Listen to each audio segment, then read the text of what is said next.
Good morning. So thank you for reading the newsletter or Facebook page that said we started at 10 o'clock this morning. Always the first week when we go to two services it can be confusing sometimes. So thank you.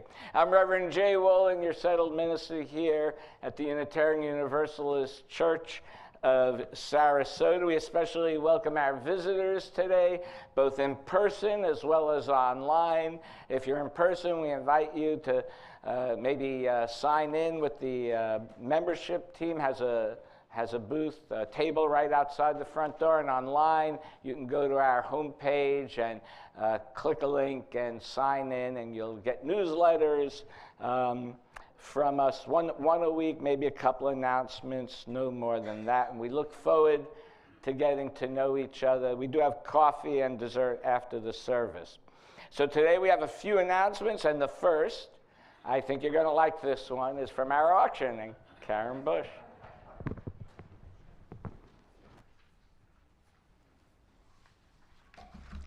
Hi, y'all. I'm Sally Celebrate. And I am so excited. See, I'm from New Orleans, and I love Mardi Gras. Your auction looks fantastic, and I'm going to work up the best costume I've ever worn. And you can wear Mardi Gras outfits, too, if you want. You know, the auction committee asked me to check on just a few things for you. First thing is, what day of the week is our auction gonna be? Saturday. And what's the date? February 4th. What a crowd. And what's gonna be at that fabulous feast we're gonna have on February 4th? Cajun? I looked at those recipes. They're fabulous. It's going to be a wonderful feast. But there isn't any heat Cajun food in there. I'm going to bring my own heat to add to it because we made non-spicy recipes for this. So you're looking a little stressed out today. And you know, I'm into all this yoga stuff. You heard about the yoga stuff? I think it'd be good for us to do a little stretching. How about if you stretch as high as you can? Oh, higher, higher. Oh, didn't that feel great? Good, you look better. Let's check a few more things. When are you going to buy your ticket? Today, out in the courtyard at the ticket table. That's right. And when are your donations due by? February 20th. You're so smart you can read. That's fantastic. I'll clue you in on February 22nd is next Sunday. January 22nd. Thank you. Next Sunday. And one more time, when is that auction going to be?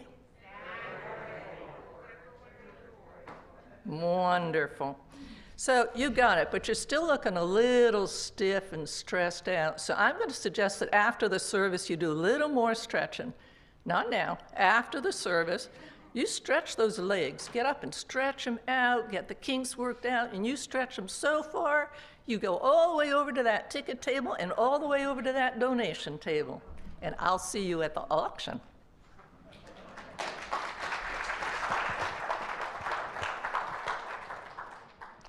Our next announcement is about embracing our differences. Each year, actually this is our second year doing it. I'm very proud to announce that we have chosen and been chosen to present this painting, The Bluest Eyes, which is based on Toni Morrison's book. And I really, this program is great because it does help with education in the schools. A big kickoff is next Sunday at from 12 to 3 in Bayfront Park. We encourage all of you to go. We thank all of you who donated to make this happen. It's great publicity for the church. It's in line with our mission and vision. I think we have a video of the artist giving an explanation of the painting. Hi, this is the artist Donna M. Richardson, and this is my piece, Women of the Bluest Eye. It's based on the book by Toni Morrison. She's a great inspiration to me, and has been for many years, and she is the primary inspiration for this piece. This piece speaks to a longing that little melanated girls have where they want to be seen as beautiful, as pretty. Unfortunately, they're fed the narrative of what is beautiful and what is pretty in our country, and that primarily is blonde hair and blue eyes.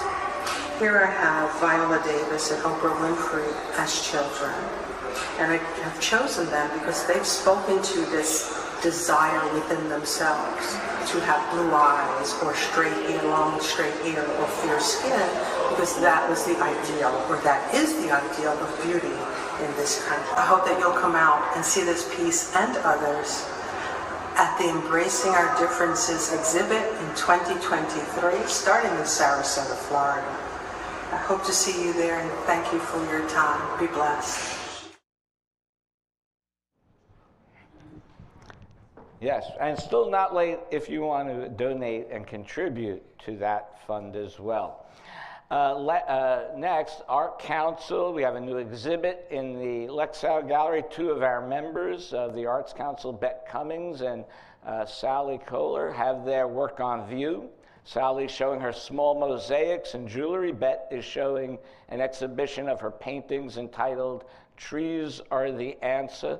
I just walked through there this morning, really beautiful. I encourage you all to stop in after the service for a reception to meet the artist and see their work.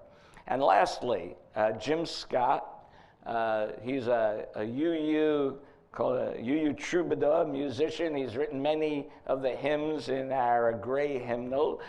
He will be here next Saturday, the 21st, at 3:30 for a concert entitled Singing for Peace in the World. And then following that concert, there's going to be a bonfire and a potluck. So a real community gathering. I encourage you all, if you can, to attend. And any other questions, you can see Mary Lou Keller out in the courtyard. And now it is my great pleasure to introduce Sanaya Carroll, who will be performing today. And the first song will be The Prince of Peace is Dead by Nina Simone.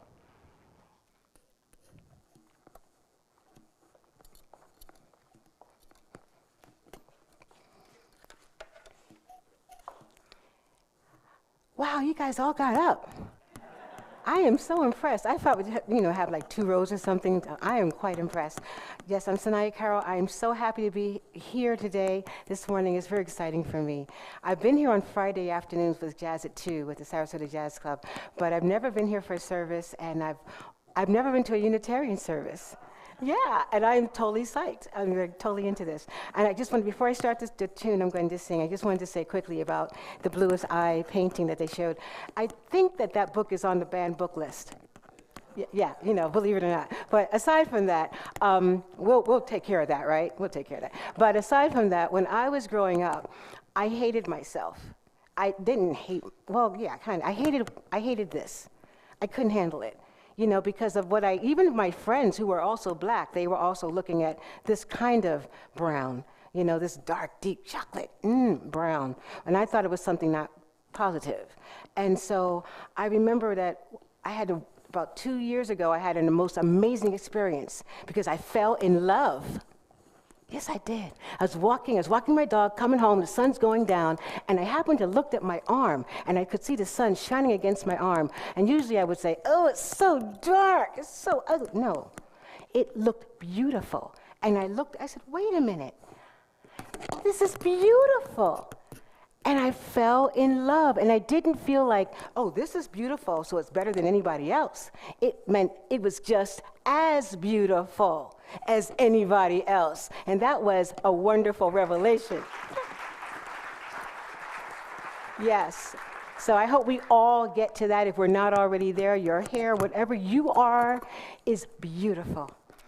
This tune was not written by Nina Simone. It was written on the eve of Dr. King's, I'm not sure how to use this thing, Dr. King's assassination. And it was written by her bass player. And so she played it, she had a concert the following day, and she played it. I think she read some of the lyrics, so I will do a little bit of that today, just telling you. But when I hear this tune, it makes me cry, and it makes me cry partly because it's still so relevant, right? You'd think it's like how many years ago? But it's still relevant. 1, 2, 3, 4, 1, 2, 3.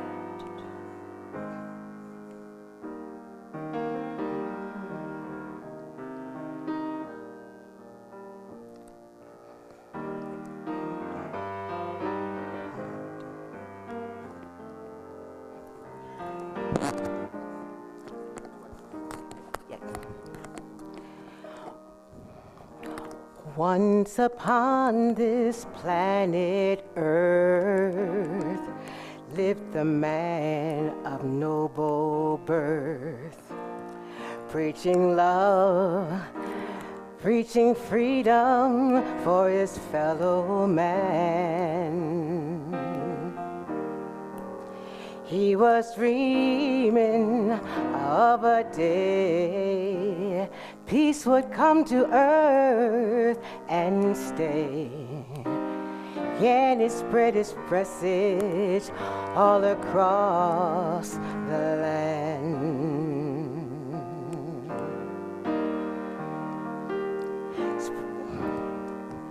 Spread the other cheek, he would plead. Love thy neighbors was his creed. Pain, humiliation, even death, he would not dread. With his Bible at his side, from his foes he would not hide. And it's sad to know that this great man is dead, 'cause he had seen the mountaintop, and he knew he could not stop, always looking for the better day ahead. Folks, you better stop and think, 'cause we're headed heading for the brink. So what we gonna do now that the Prince of Love is dead? Will the murders ever cease? Are they men or are they beasts? What do those people, what do they have to gain? Will my country, will it stand or fall? Is it too late for us all? And did Martin Luther King, did he die in vain? 'Cause he had seen the mountaintop, and he knew he could not stop, always searching for the better day ahead. Whoa, whoa, folks, you better stop and think, 'cause we're headed for a brink. What we gonna do now that the King of Love is dead? He was for equality for people like you and me, full of love and goodwill. Hate was not his way. He was not a violent man. So won't you tell me if you can, just why he was shot down that fateful day? It was prejudice, it was hate, their bigotry and fear sealed his fate. Go on, cry your tears, they won't change a thing. Will this country, will it ever learn? Must it kill at every turn? We gotta know by now just what the consequences will bring. 'Cause he had been to the mountaintop, and he knew he could not stop, always looking for the better day ahead. Folks, you better stop and think, 'cause we're heading for a brink. What we gonna do now that the Prince of Love is dead? You can sing along with me. Whoa, we have been to the mountaintop, and he knew he could not stop, always living with the threat of death ahead. Folks, you better stop, wake up and think, 'cause we're heading for a brink. What you gonna do?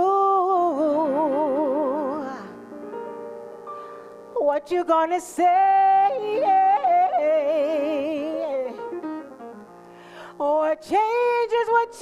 What changes are we gonna make now that the King of Love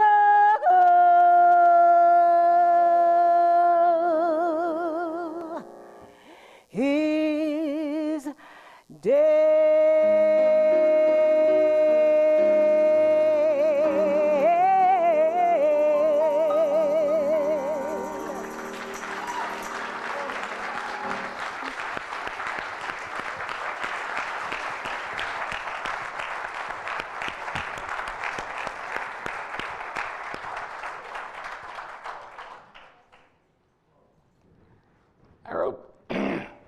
opening reading is from the letter from Birmingham jail from Reverend Dr. Martin Luther King Jr.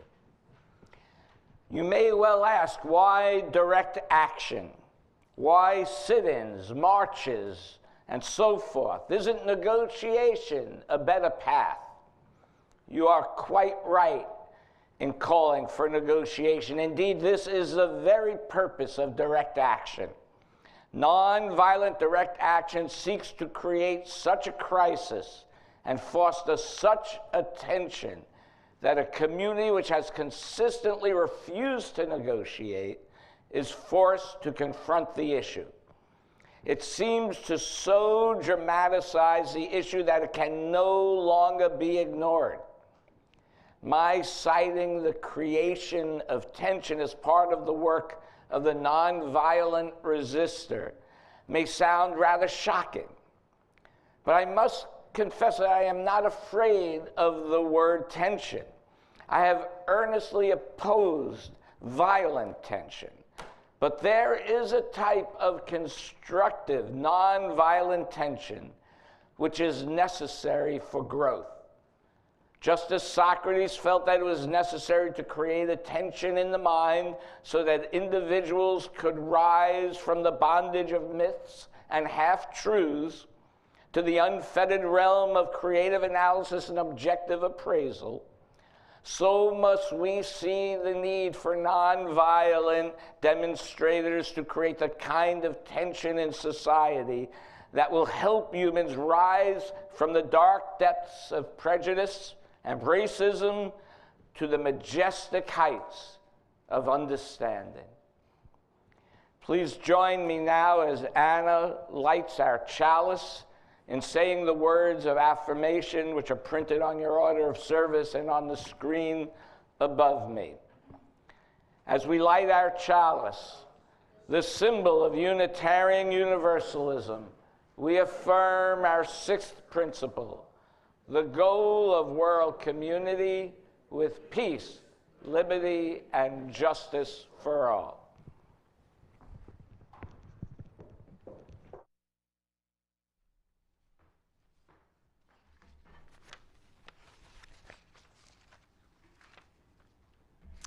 Good morning. Today's story is an adaptation of Paula Young Shelton's story of her memories being raised in the civil rights movement. The illustrations are by Raul Colon. Mama was from Alabama and Daddy was from Louisiana, the deep South.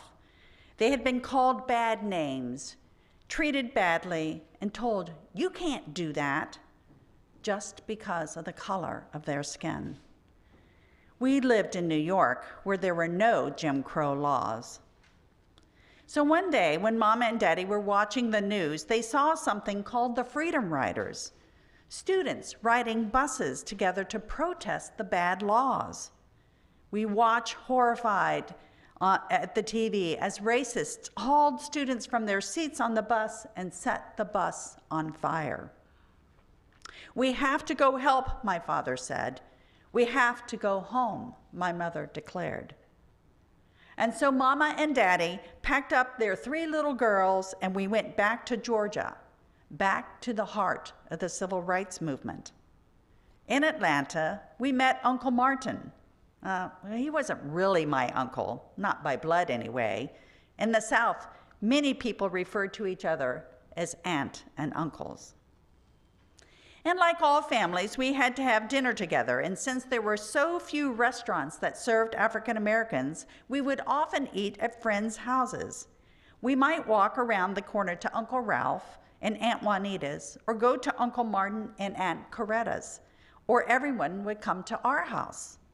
And one night when it was our turn to host, I sat under the kitchen table, watching and listening, watching the folks in the dining room, listening to the booming voices, angry sometimes very angry.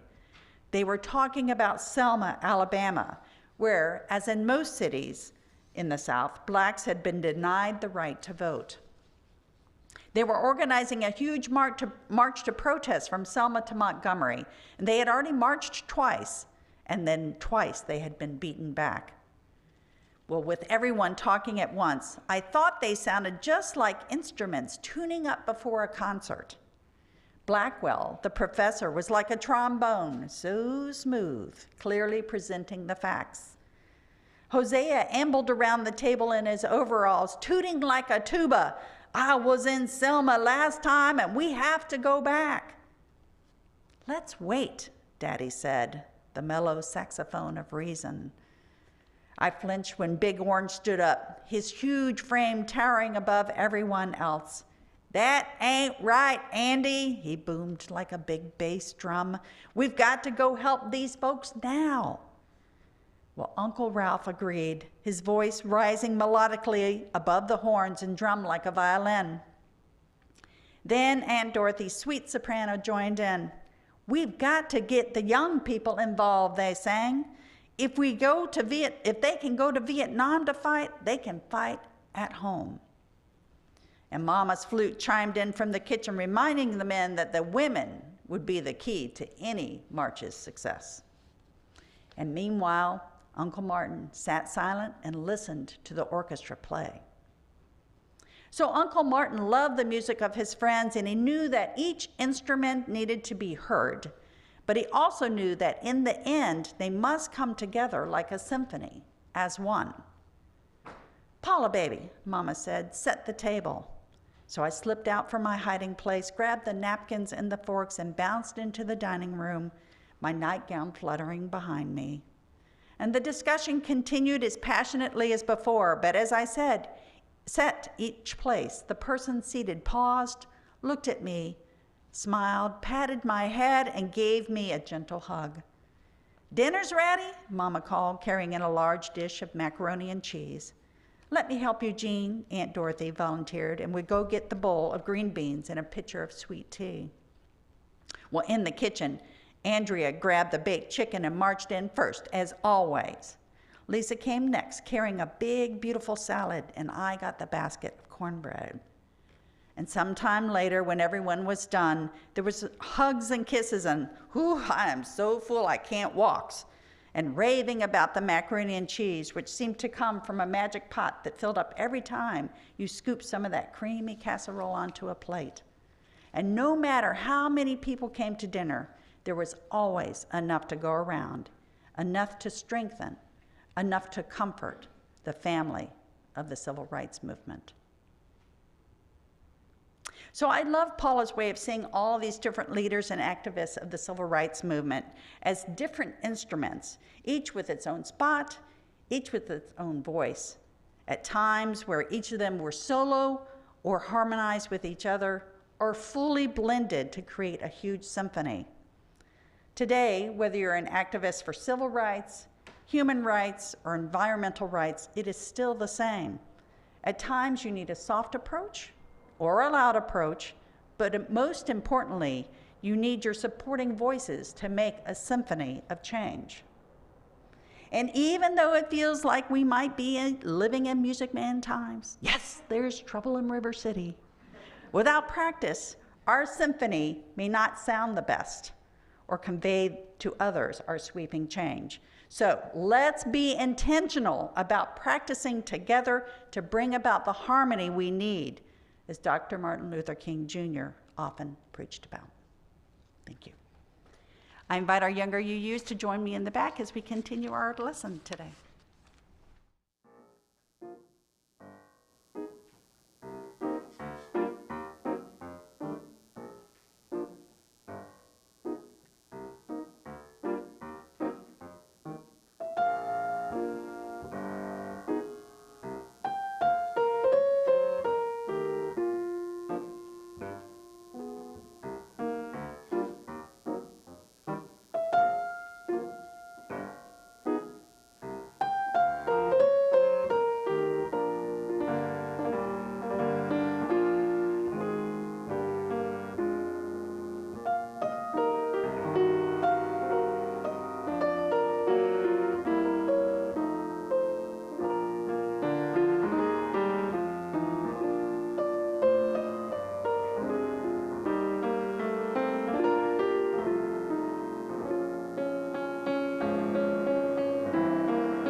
So we are going to, today, we're just going to skip through this. If those who are following along in the order of service, if you're not, don't worry about this.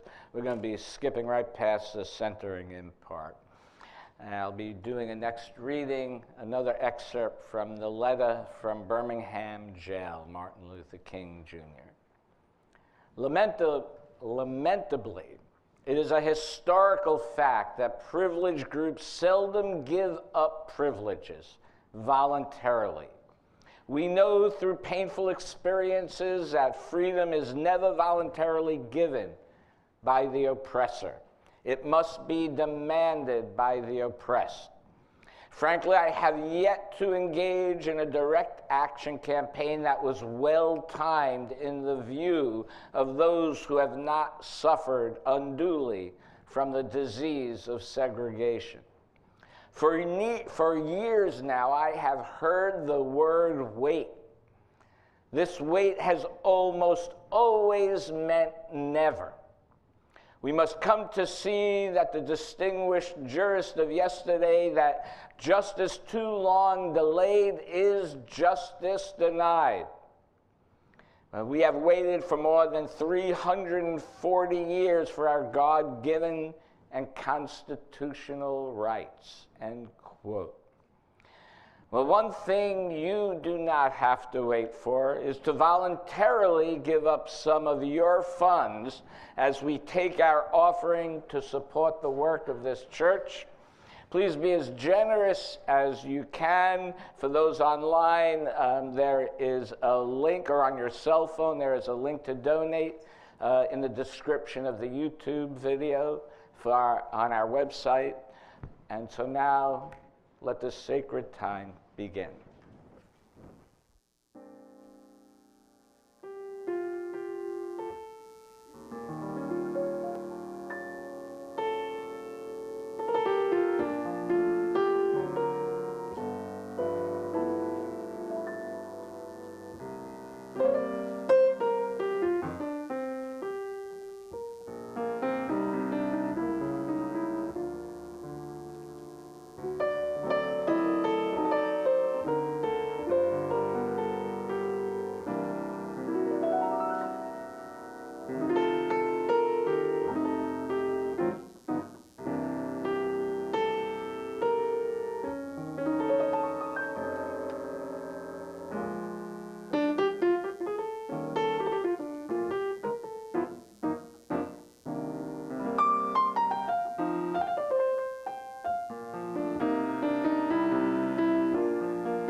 One more excerpt.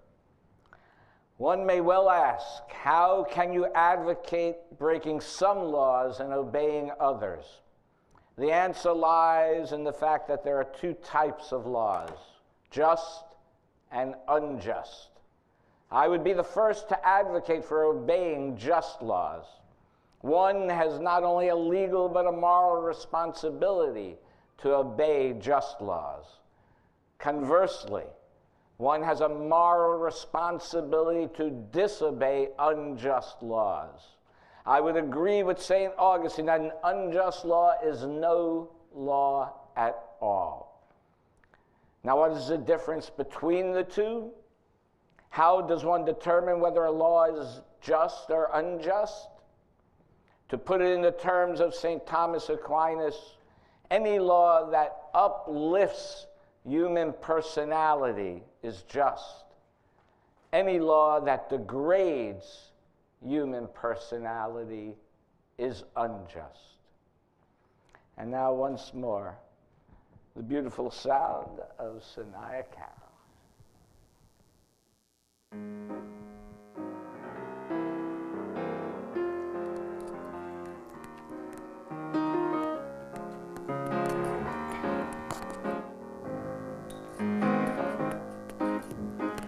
I wish I knew how it would feel to be free. I wish I could break all these chains holding me, and I wish that I could say all the things that I could say. Say it loud, say it clear, for the whole wide world to hear.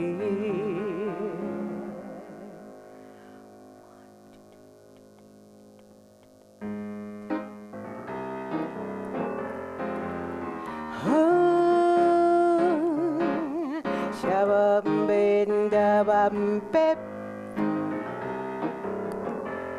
Who could see? Sabba-bum-bip. I wish I could share all the love that's in my heart.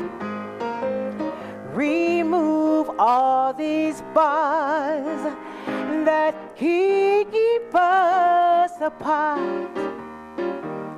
I wish that you could know how it means to be me.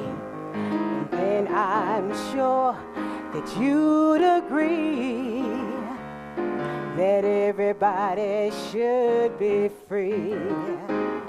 Oh, I wish I could give all I'm longing to give, and I wish I could live like I'm longing to live, and I wish that I could do all the things that I can do.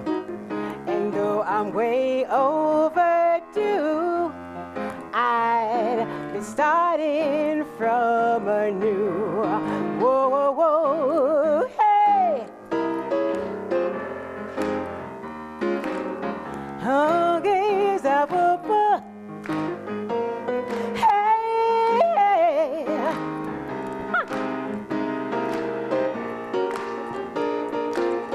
Whoa, whoa, whoa!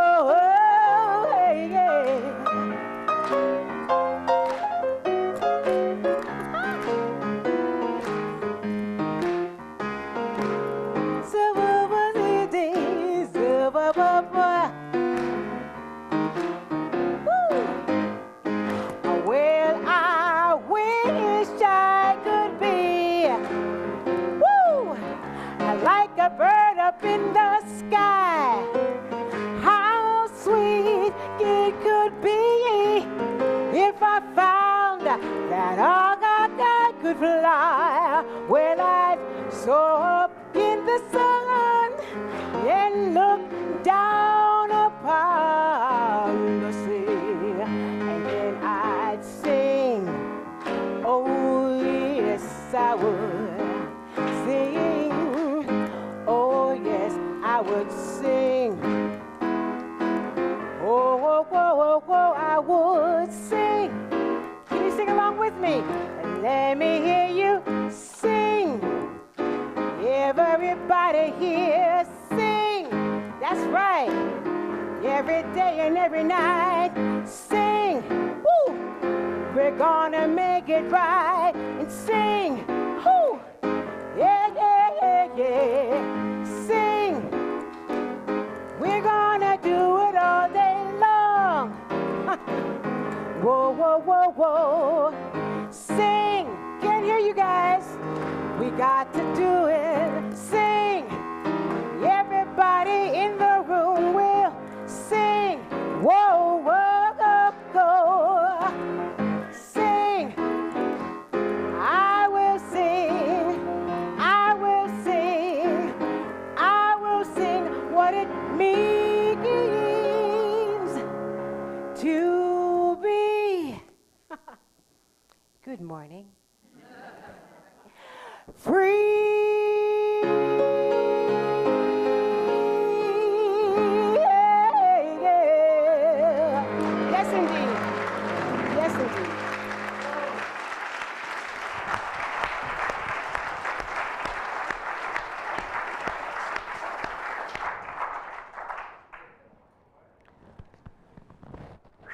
Wow, thank you.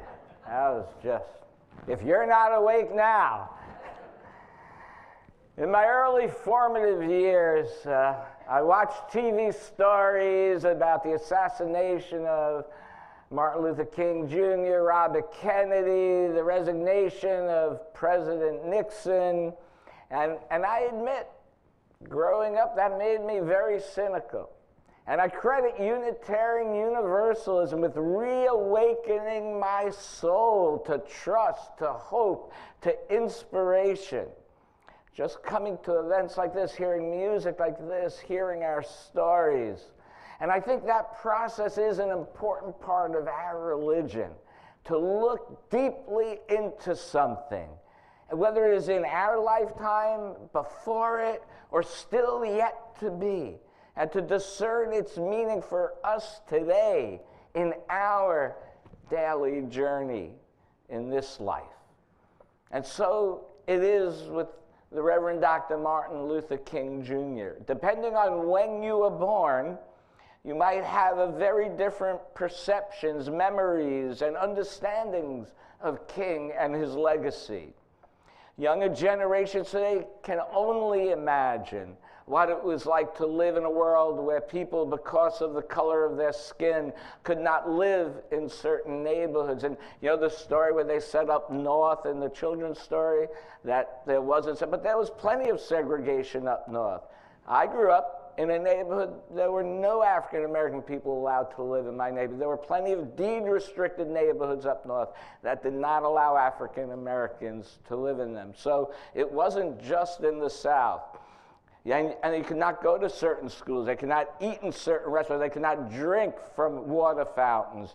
They could not even swim in the same pool. There was one place where they cemented over a pool just so African Americans could not swim in it.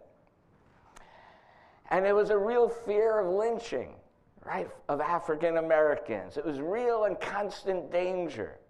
And due to direct civil action and court cases, laws did change in the 1960s. And as King said, it may be true that the law cannot make a man love me, but it can keep him from lynching me.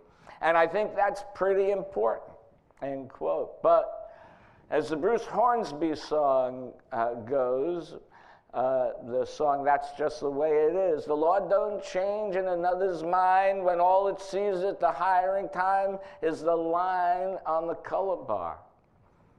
So for the white community who lived through the civil rights era as adults, I can only imagine, I was just a young child, I can imagine societal change must have been gut-wrenching, right? Looking back on it now, it seems, oh, so necessary, so understandable, so just.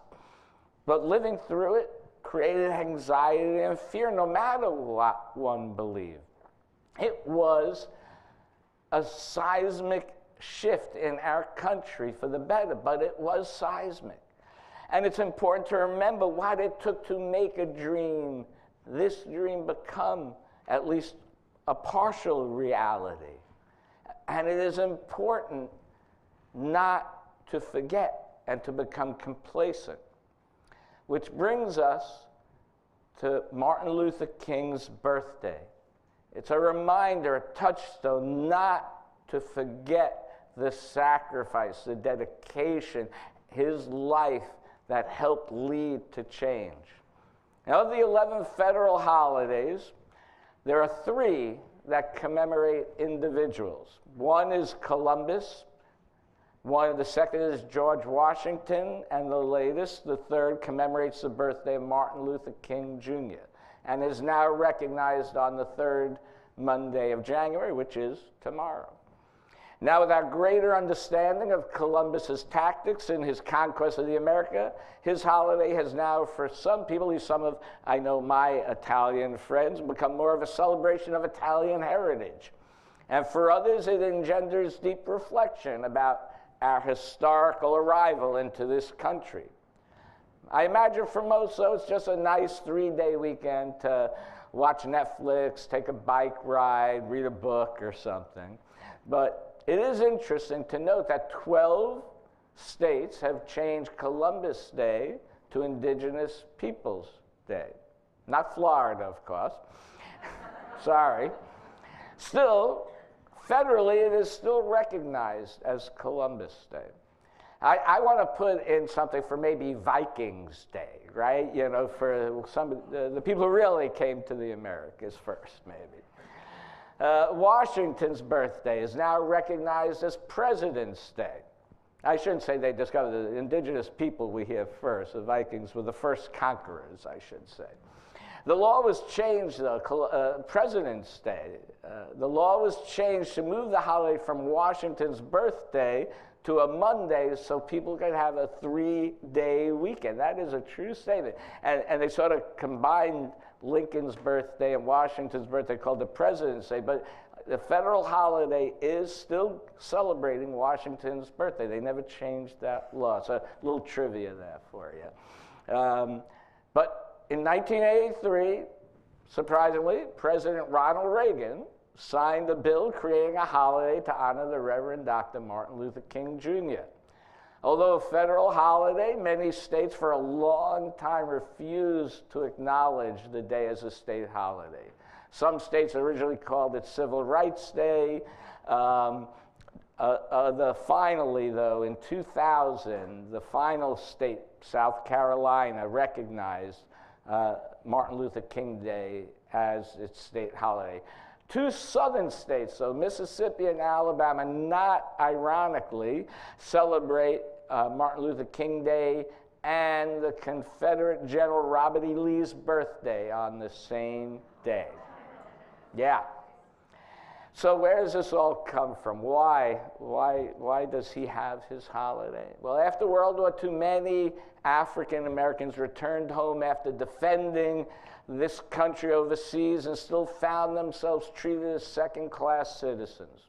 And the lack of basic civil rights as promised in our Constitution was not available to them, and still today in many ways not.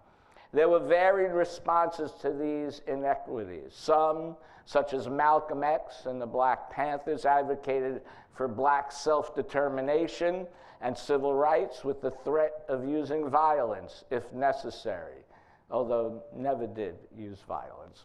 Martin Luther King chose the path of nonviolence. He chose the path of integration and cooperation. He chose the path of love. But his love was not a blind love. His nonviolence was not inactive. His quest for justice was not passive. There was not a compromise to be had, even though it was nonviolent. For King, the issue was the denial of civil rights and the choice of nonviolent direct action. He rejected calls for slowing down and accepting anything less. Just like in the reading I said before, wait. Wait always means never. He knew for his way to succeed that he needed people of conscience from all races to join him in action. King's famous letter from Birmingham jail was responding to this call for unity from 8 white religious leaders. And this call to unity advocated for an end to the demonstrations for integration led by outsiders, meaning King, in Birmingham, and called for patience in negotiations. And in his rebuke to these white religious leaders, which I read a part earlier, he called on them to act, to be all in. And it was a complex situation. You know, these 8 white religious leaders, with only a couple of exceptions, were actually advocates for integration. 2 of the 8 were subsequently forced from their pulpits for their pro-integration stances. The rabbi of the group had opened up his temple to an integrationist breakaway Baptist church. They were all, for the most part, what we would say good people, right? Trying to do good in their own way. But change, particularly seismic change, requires sacrifice more than just goodwill. And I imagine some of our long-tenured members here could tell some stories of the conflicts in Sarasota. I know that public history, someone burned a cross on our church grounds. And we also know that 2 of our members, who are African American, Dr. John Chenault and his wife Dorothy, were found dead in 1965, not long after they purchased a home in a previously segregated neighborhood. In 1966, Martin Luther King gave the Ware Lecture, which at our Unitarian Universalist General Assembly, our annual gathering of congregations. And he told the story of Rip Van Winkle waking up after 20 years and seeing the picture of King George replaced by President Washington, and realizing that he had not only slept 20 years, but he actually slept through the revolution. And King asked us not to sleep through the revolution. He said, and I quote, "At its best, the love ethic can be a reality in a social revolution.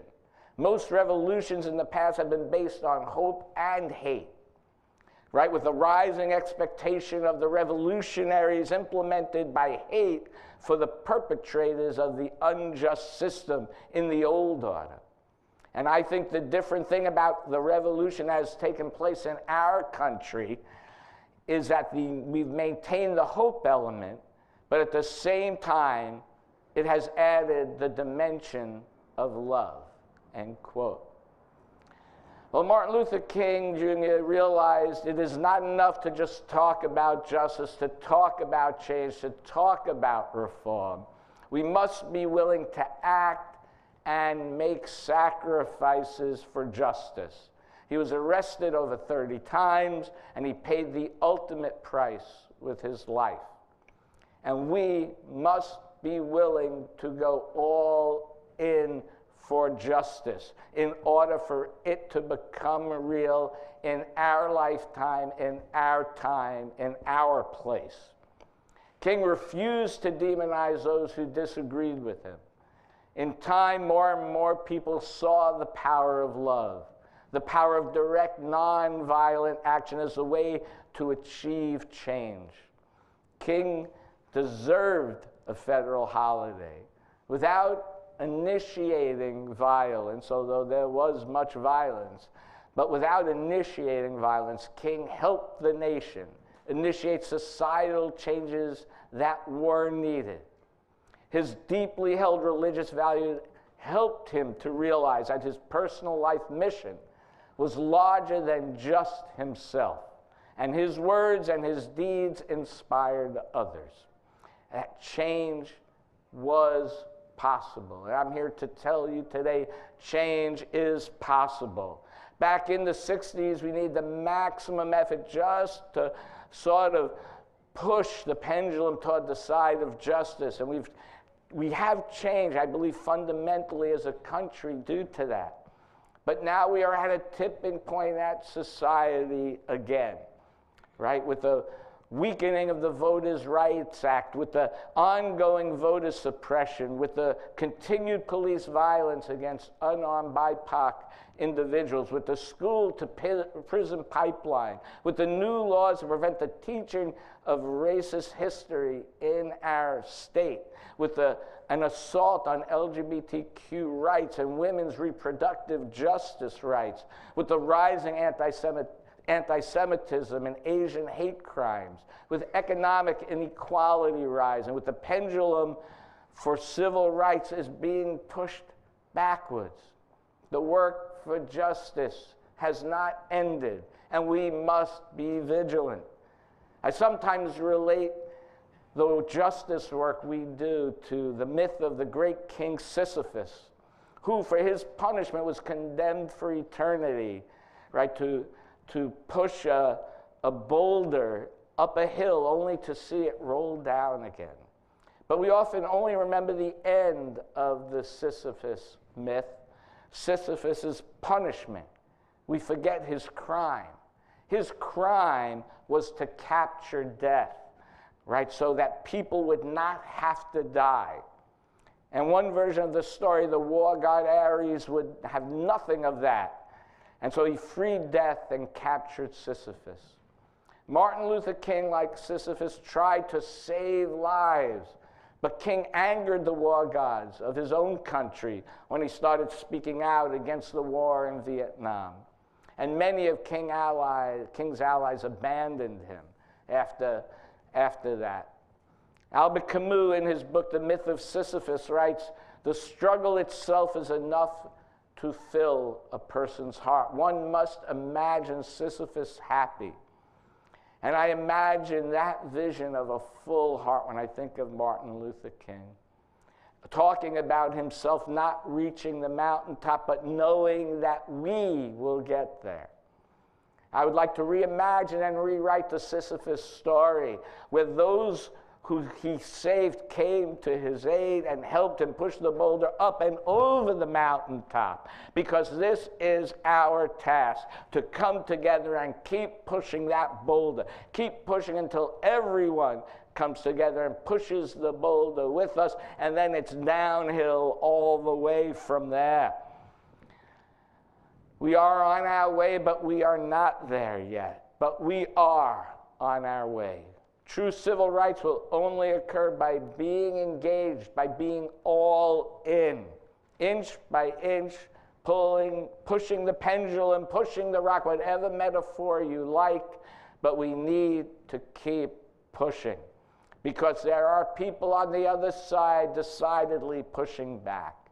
The Reverend William Barber, current co-leader of the Poor People's Campaign, said, and I quote, "In some ways these tactics are not Jim Crow. They do not feature night riders and sheets. This, in fact, is James Crow Esquire. Jim Crow used blunt tools. James Crow uses surgical tools. Consultants, high paid, and lawyers to cut out the heart of black political power. Until we are all pushing on one side, until we are all living with the ethic of love in our heart and in our actions, we cannot rest." And so I ask you to think about in what ways you are acting to make our community more just for all people. And so I ask you to repeat with me after each sentence that I say, "Our work is not yet done." Let me hear you say it. Our work is not yet done. As long as there is poverty, our work is not yet done. As long as there is homelessness, as long as there is hunger, as long as voting rights are still being restricted, as long as our LGBTQIA siblings are under threat, as long as people are being profiled based on the color of their skin, as long as our students do not have the support that they need, as long as people are getting shot in schools, as long as we continue to pollute and tear apart the environment, As long as there are any people in need, our work is not yet done. We cannot rest on our laurels. There are more seismic shifts needed to get over and even through the mountaintop. We must continue to remember all that we have gained. We must remember what and who has been sacrificed, and we must remember to side with love, so that one day, just as in the words of the prophet Amos, justice shall roll down like water and righteousness like an ever-flowing stream. May it one day be so. And now our closing song by Sanaya Carroll.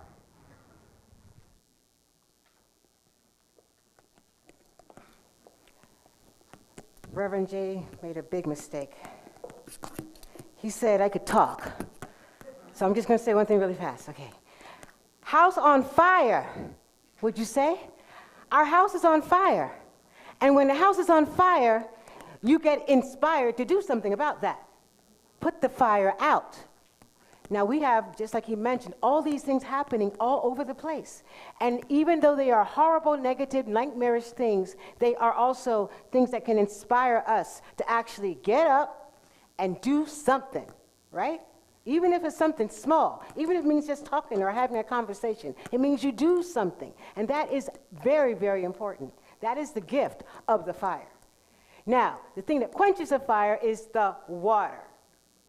And we're going to do a tune called Wade in the Water, which is an old little spiritual, and it talks about, as far as I understand, it talks one thing about being reborn, it talks about rebirth. It even speaks of the ways that if you were a captive slave in this country, or even not, you want to lose your tracks, you go into the water, right?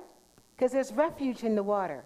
So we are the children, and we are going to be crossing through the water. We will come through the water cleansed. We will bring what we need to have, and we will leave the other stuff behind, right? Because we are going to put out the fire with our spiritual water.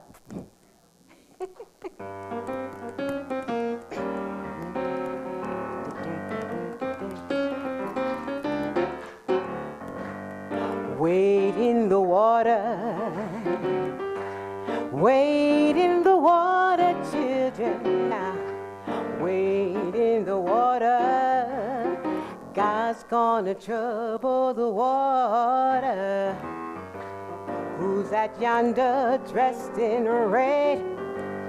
Wade in the water. Must be the children that Moses led. God's gonna trouble the water. Wade in the water. Wade in the water. Wade in the water. God's gonna trouble the water. Who's that yonder dressed in white? Wade in the water.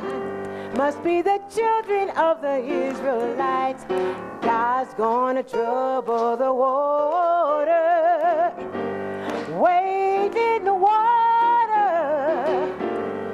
Wade in the water, children.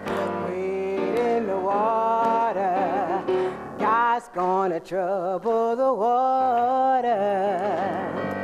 Who's that yonder dressed in blue? Wade in the water.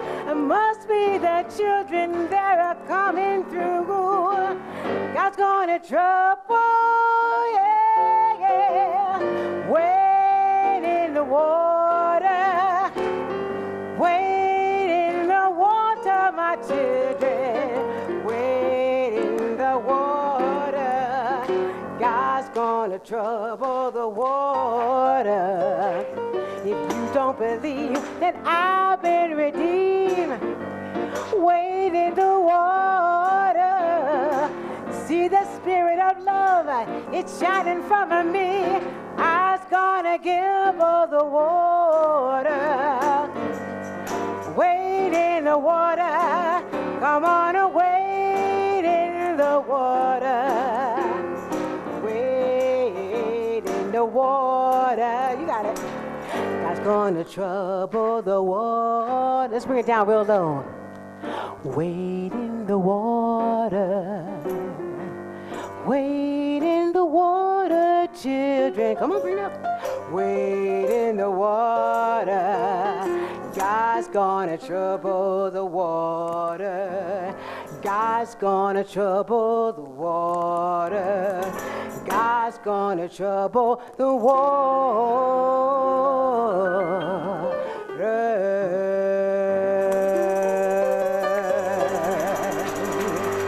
Thank you.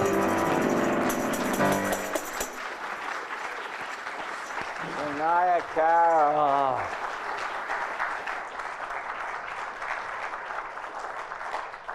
Please join me now in extinguishing our child. So we extinguish this flame, but not the light of truth, the warmth of community, or the fire of commitment. These we carry in our hearts until we are together again. Thank you all for your presence here today.